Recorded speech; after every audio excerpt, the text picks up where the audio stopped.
Well, hey family, this is Darlene. Wanted to thank you for stopping by the Jury by BDK YouTube channel. I know you didn't come here for a sermon. So here's the video and we'll talk soon.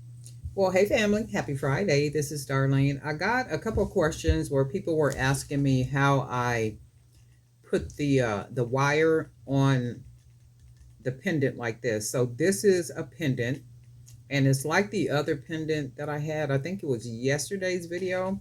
So this is the piece that came on this particular pendant. So it was on here like this.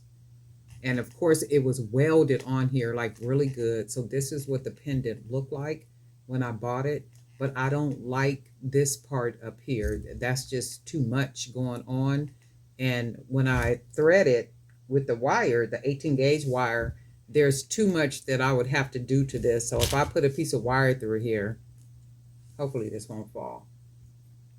I put the wire through here to begin beading. Of course, I would have to put something along the side and all that, but I just don't like this piece right here. So I generally will take these pieces off, and I use my clippers to actually clip around it when it's on this pendant. I didn't think to even show you guys, but when it's on here like this, I just kind of move this part back and clip at it and clip at it and clip at it until it comes off. But you might have a better tool to be able to do that with.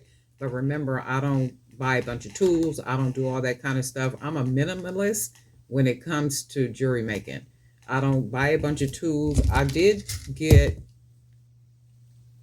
a case of brand new tools. Somebody sent that to me. I think a company sent them to me or something, right? But for the most part, I use these three tools right here. These are my die-hard from the very beginning three tools that I use basically. But if you use other tools, that's real cool. But for me, this is basically what I use. And if you notice, I don't use a beading board. I don't like all the extra stuff that comes along with spending a whole lot of money to do all that. I'm easy. I'm easy. If I could find an easy way to do it, I'm gonna find an easy way to do it without spending a whole lot of money. And then for me, I've always been like that. I've never been a person to, and I don't consider it wasteful spending if it's something that you want to use. That's good stuff. But for me, it's a waste of money for me because I just don't see the sense in spending the money if I could figure another way around it. And then I end up with all these different tools and situations that I'm not going to use, don't want to use. So I've never been one to just waste money like that. Now I'm saying waste money because for me it would be a waste of money. Now for somebody else it may not be a waste of money, but for me it's a waste of money. So I don't buy all that stuff. And I learned early on when I started making beaded jewelry, these were the three tools that I needed. And these basically are the three tools that I've been using the entire time that I've been making beaded jewelry.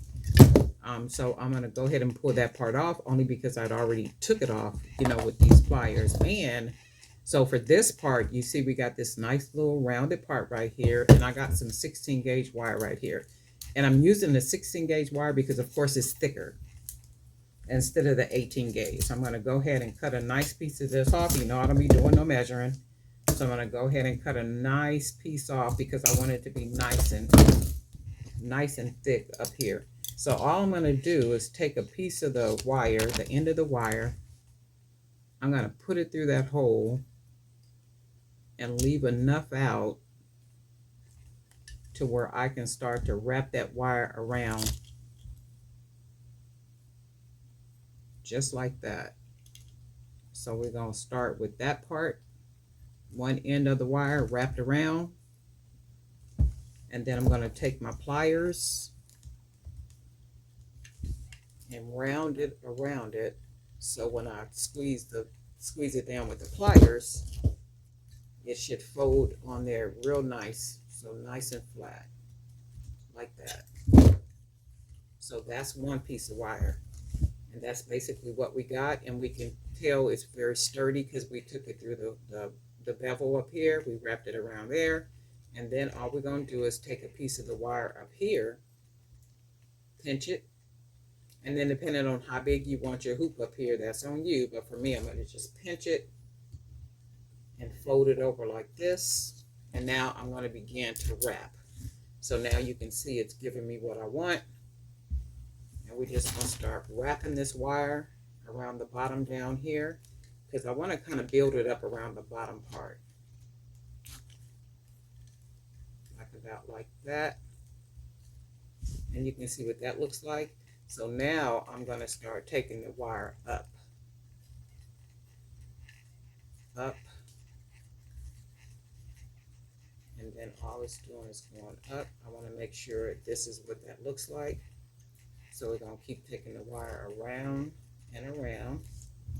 Now I'm going to take the end of this wire, and I'm going to fold it. And this is a little tougher to work with because it's 16 gauge, but we want 16 gauge because we want it to be durable and strong right here. So then we're just going to go ahead and fold that down, and you can see what that, maybe you can't, let's see. You can see that is rounded. You can see that part. So then all I'm going to do is take the end of it and round it into the inside, right in there, and then we push that wire down that's rounded into there, and you shouldn't feel anything. So now you have you just went ahead and changed up a pendant and made it look like what you want it to look like. And what I did too, this pendant had been sitting around for a while, so it looks like it may have tarnished a little bit. And for me, I kind of like that look. I don't know why I like it. I know the nice, clean, pretty silver look is really nice, but for me, I kind of like vintage, oldish, um, rustic type of look. And I love the way this looks. And I know I can probably clean it with like some baking soda, lemon juice, toothpaste, maybe some a dishwashing soap or something like that. But I didn't want to do that. I wanted to look exactly like what it looks right here. And then what I did is just put a nice little clear coating of clear fingernail polish on it. And there probably is some type of solution that you can buy that protects it. I know all of that, but I have been using clear fingernail polish for years, and it has never failed me.